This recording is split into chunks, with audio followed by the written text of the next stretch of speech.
Bonjour, bienvenue dans la série sur la mécanique quantique. Donc nous allons maintenant voir les symétries discrètes. Alors quelle différence avec ce que nous avons vu jusqu'ici, c'est que les symétries par translation sont des symétries continues, c'est-à-dire qu'elles dépendent d'un paramètre, par exemple le déplacement que nous avions noté ρ, qui est une variable continue qui peut prendre toute valeur de 0 à l'infini en passant par toutes les valeurs possibles et imaginables.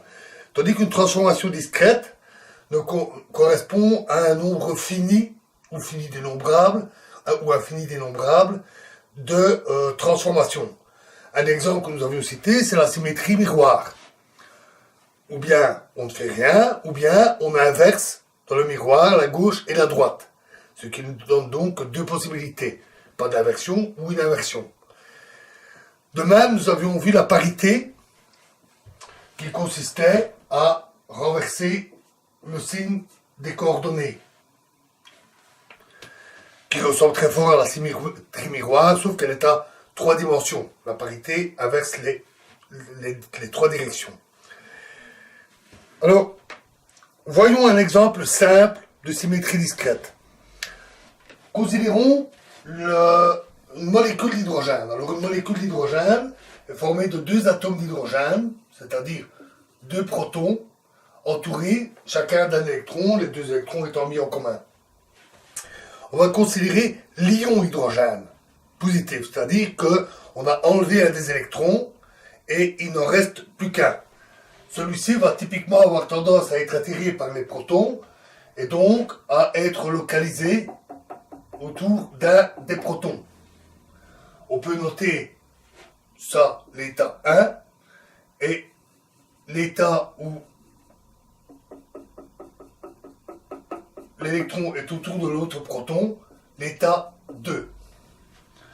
Alors, si on applique une inversion des coordonnées, donc une parité,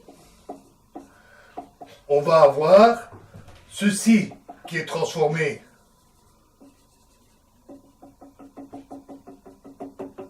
en le même état mais avec l'électron de l'autre côté, et celui-ci va être transformé en ceci. C'est-à-dire que l'état 1 est transformé en l'état 2 et l'état 2 est transformé en l'état 1. Donc, P1 égale 2 et P2 égale 1. Alors, quels sont les éléments de la matrice P? Alors, par exemple, 1, P1. Eh bien, simplement, P1 c'est 2, donc c'est 1, 2. Et comme ces états sont mutuellement exclusifs, orthonormaux, ça vaut 0. Et par exemple, 1P2 est égal à 1P2, ça donne 1. Et donc c'est égal à 1. Et donc la matrice P est simplement 0, 1, 1, 0. Tout bêtement. Considérons maintenant la parité en R-R en général. Alors, on a une inversion des coordonnées. Donc, si on considère une matrice appliquée aux coordonnées, x, y, z, elle change le signe de toutes les coordonnées. Donc, I sera simplement la matrice moins 1, moins 1, moins 1 et des 0 partout ailleurs. Appliquée à des coordonnées x, y, z, ça va donner moins x, moins y, moins z. Très facilement. Notons que i carré égale 1. C'est logique, si on inverse 2 fois, on retombe sur la même situation, bien entendu. Alors, que donnent les états transformés? Alors, supposons qu'on ait un état psi alpha de R, qu'on transforme par parité, pour avoir un état psi alpha prime de R. Comme nous avions souvent procédé précédemment. On peut écrire psi alpha prime de R égale psi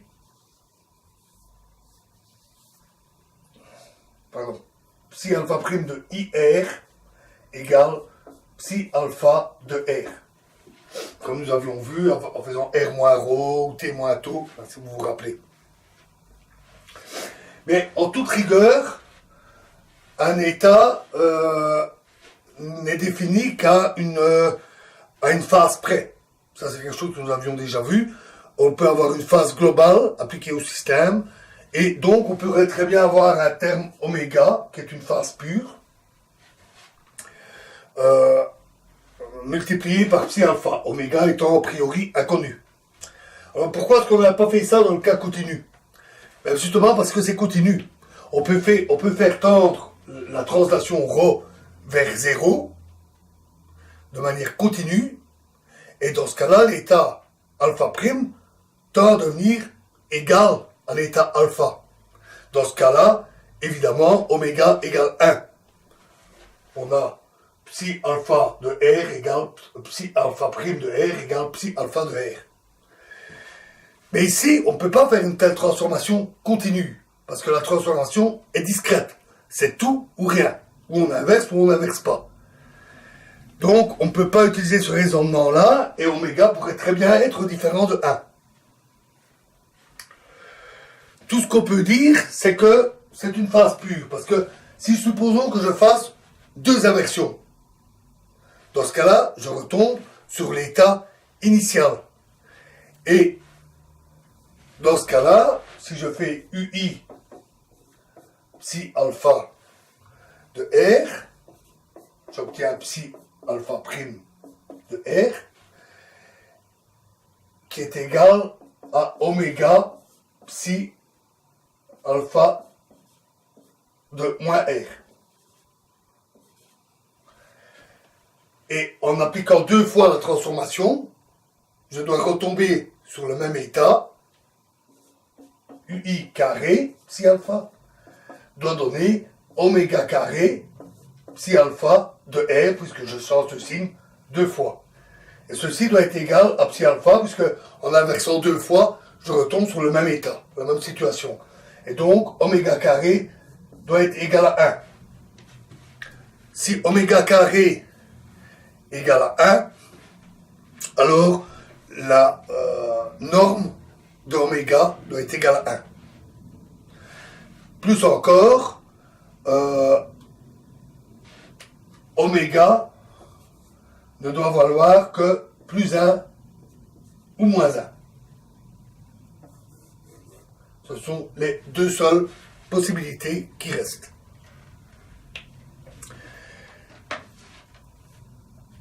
Notons qu'on pourrait dire, ah mais tiens, peut-être qu'oméga dépend de alpha.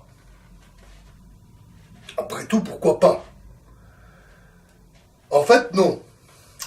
Supposons qu'on ait un état psi quelconque, qui est une somme à alpha de différents psi alpha, une superposition d'états. En appliquant UI carré, je vais obtenir somme des oméga alpha carré à alpha psi alpha. Et en appliquant une double inversion, je dois retomber sur le même état. Ça doit être égal. Or, en règle générale, les deux ne seront jamais identiques, sauf si tous les oméga carré alpha sont égaux à 1. Si on a des particules différentes, par exemple des électrons, des photons, des protons, des neutrons, ça pourrait être autre chose. On pourrait avoir un oméga qui est différent pour chaque particule. Donc on va supposer que oméga est bien défini pour chaque type de particule, ou bien plus 1, ou bien moins 1. Alors, quelles sont les valeurs? Quelles sont les valeurs pour les différentes particules? Alors, les photons, la lumière, vient des ondes électromagnétiques. On peut effectuer une transformation de parité, un changement de coordonnées, dans le cas du champ électromagnétique. Et en faisant cela, on peut vérifier que il n'y a pas de changement de signe ici. pour les ondes électromagnétiques. Et donc, pour les photons, oméga est égal à 1. Ensuite, l'expérience montre que la parité est conservée par dans les interactions électromagnétiques et les interactions nucléaires. Donc, on peut faire des expériences avec des photons de parité bien définis et vérifier que dans différents processus, la parité totale reste conservée. Si le système est pair, il reste pair. Dans les interactions électromagnétiques et nucléaires, alors, il reste les interactions gravitationnelles, mais elles sont trop faibles à l'échelle des particules. Nous parlerons de la gravité quantique probablement beaucoup plus tard. Et il reste les interactions faibles que nous verrons dans le cadre de la théorie quantique des champs, qui, elles, ne respectent pas la parité, ni d'ailleurs le renversement du temps que nous verrons bientôt. Et donc, mais pour les interactions électromagnétiques et nucléaires, dans toutes les expériences, la parité est conservée.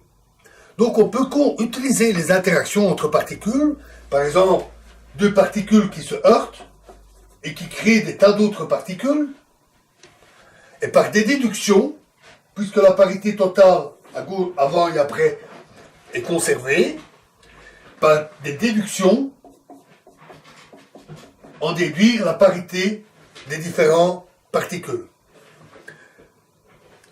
Par exemple, on vérifie que pour des maisons pi0, des maisons pi dont nous avions déjà parlé avec l'histoire des maisons K, on vérifie que, dans les expériences, que oméga égale moins 1. Il reste un cas qu'on ne peut pas résoudre comme ça, c'est lorsqu'il y a une charge électrique non nulle. Parce que le photon est sans charge électrique, et jamais une particule ne va se désintégrer, une particule chargée ne va jamais se désintégrer uniquement en photon. Parce que la charge totale finale serait neutre, nulle, et donc la charge ne serait pas conservée. Or, la charge électrique est une grandeur conservée. Donc, on ne peut pas utiliser les photons pour déduire la parité de particules chargées. Alors, il s'avère qu'il y a un certain arbitraire dans le choix de la phase, puisqu'on peut toujours appliquer une phase globale à la totalité de la fonction d'onde d'un système, et donc on peut toujours fixer de manière arbitraire, au moins pour une particule, le type de parité.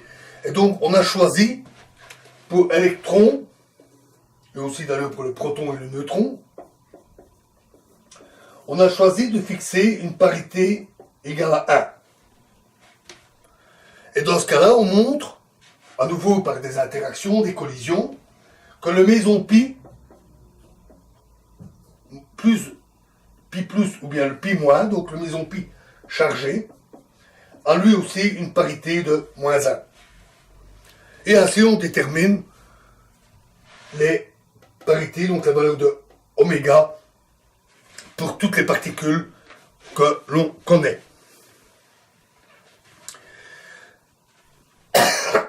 Alors, notons que, comme nous l'avons vu précédemment, et cela s'applique de manière générale à toute transformation, si le commutateur de UI et de H est égal à 0,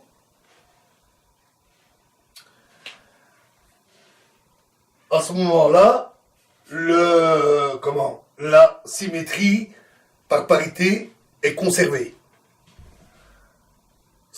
La parité est une symétrie du système. Ça veut dire que l'hamiltonien et la parité peuvent être diagonalisés en même temps. Et pour un état d'énergie défini, on peut aussi avoir une parité bien définie. C'est aussi ce qui permet aux particules qui sont dans des états d'énergie bien définis d'avoir une parité bien définie.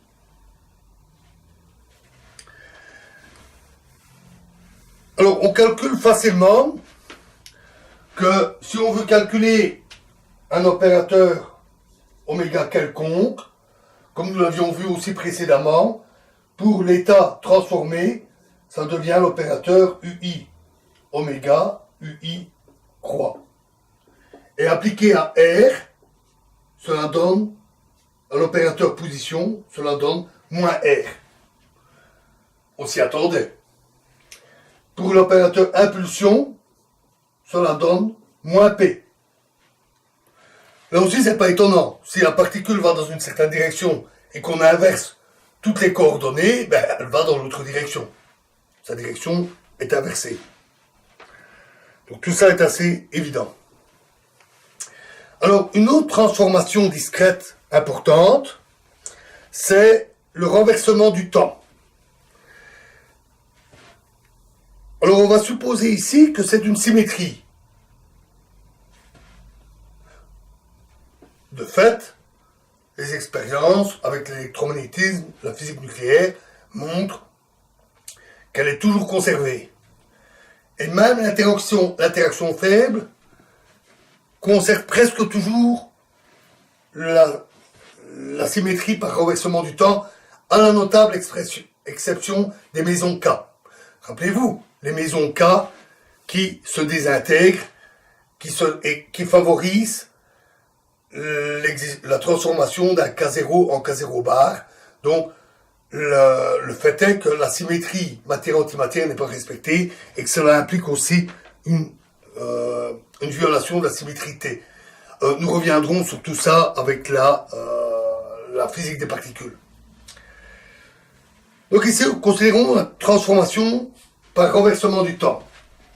Alors, si on a un état psi alpha et qu'on applique l'opérateur T de renversement du temps, on obtient un nouvel état psi alpha prime. Et quand c'est une symétrie, si psi alpha évolue d'une certaine manière dans le temps, psi alpha prime va évoluer de la même manière, mais avec le temps renversé, donc à rebours. Alors, un exemple de ça, en physique classique, c'est si je jette une pierre en l'air, vers l'avant, elle va parcourir une parabole, et si on renverse le temps, elle parcourt la parabole inverse, qui est aussi une trajectoire possible si, à l'autre extrémité, elle est renvoyée dans la direction inverse avec la vitesse opposée. À ce moment-là, elle parcourt la parabole, la même parabole, mais dans l'autre sens.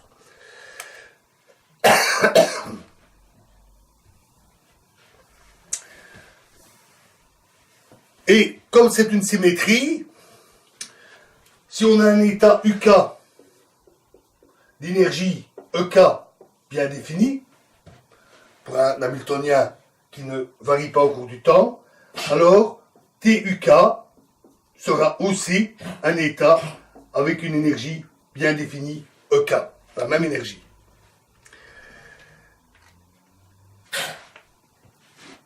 Alors, on va rencontrer un problème. Considérons un état psi alpha quelconque. Psi alpha égale somme de A alpha K UK. Donc, on choisit les UK comme état de base et on fait la somme avec des coefficients A alpha K à psi alpha, ce qui donne psi alpha. On va considérer deux types de processus.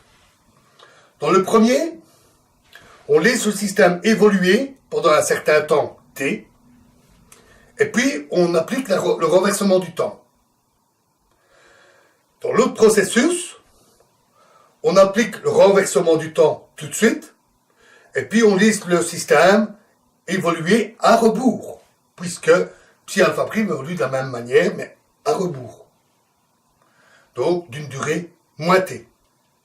Puisque c'est une symétrie, on devrait avoir le même résultat. Alors, si on fait évoluer cette somme dans le temps, on multiplie par notre fameuse fonction sinusoïdale, qui dépend de moins EKT. EK fois T. Puis, on applique le renversement du temps, et on obtient alpha k, TUK, avec une fonction, le tout multiplié par une fonction qui dépend de l'énergie. Faisons l'inverse. On applique d'abord le renversement du temps, alpha k, TUK, et puis on le laisse évoluer dans le temps, mais à rebours, avec moins t.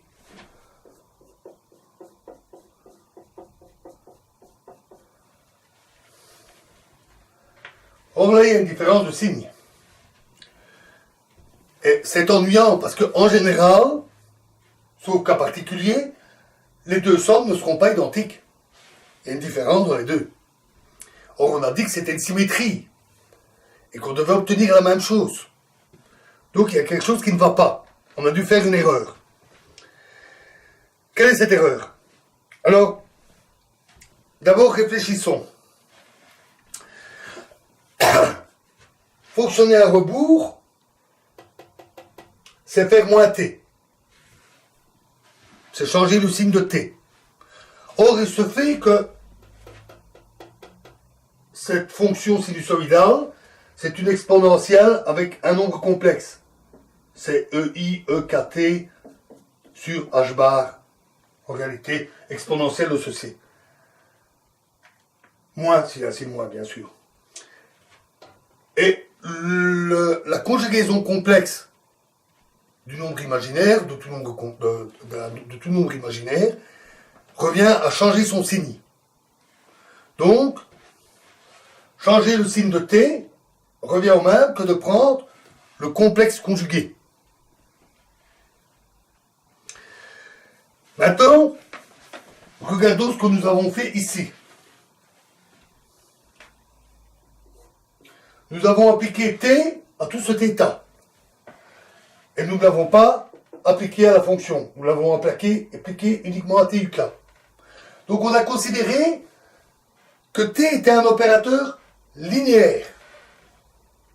C'est-à-dire que t fois a psi plus b phi égale at psi plus bt phi.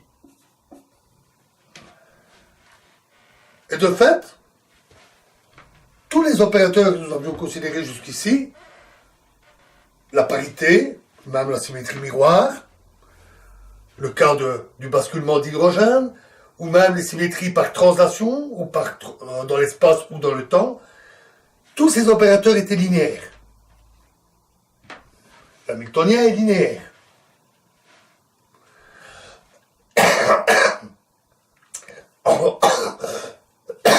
En mécanique quantique, on rencontre souvent des opérateurs linéaires.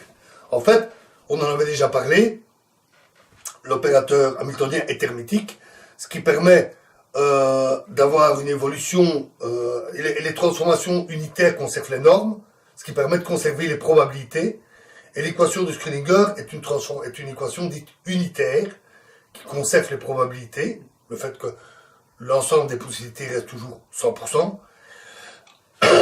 et unitaire applique aussi linéaire. Donc le cas linéaire est très fréquent. Donc c'est un peu naturellement que j'avais fait ça. Mais c'est faux. Parce qu'on a un changement de signe et ceci correspond à une conjugaison complexe. Donc on peut essayer un autre type d'opérateur et dire que cet opérateur est antilinéaire. Alors qu'est-ce que ça signifie? Mais que si je fais t appliqué à a psi plus b psi, je vais obtenir a star t psi plus b star t phi. Donc les coefficients qui sont là se retrouvent à droite, mais sous forme de complexe conjugué. Et si on applique cette fois-ci à ceci, t est appliqué à l'ensemble, donc appliqué à ceci, on doit prendre le complexe conjugué, on obtient plus. Et dans ce cas-là, les deux expressions concordent, on n'a plus de problème. De fait, l'opérateur antilinéaire fonctionne. Notons que puisque T est une symétrie, on peut considérer que il conserve aussi la norme. La transformation conserve la norme des états, et donc c'est une opération unitaire, ou plus exactement, puisqu'elle est antilinéaire, on dit que c'est une transformation anti-unitaire. C'est le terme, c'est l'expression comme ça. Ça ne veut pas dire qu'elle est contre l'unitaire, hein, ça veut dire qu'elle a cette propriété d'avoir les coefficients qui deviennent des coefficients complexes conjugués. Alors, pour avoir plus facile, on définit généralement un opérateur K qui appliqué à un état donne le même état mais avec complexe conjugué. K psi égale psi star. On l'appelle opérateur de conjugaison complexe.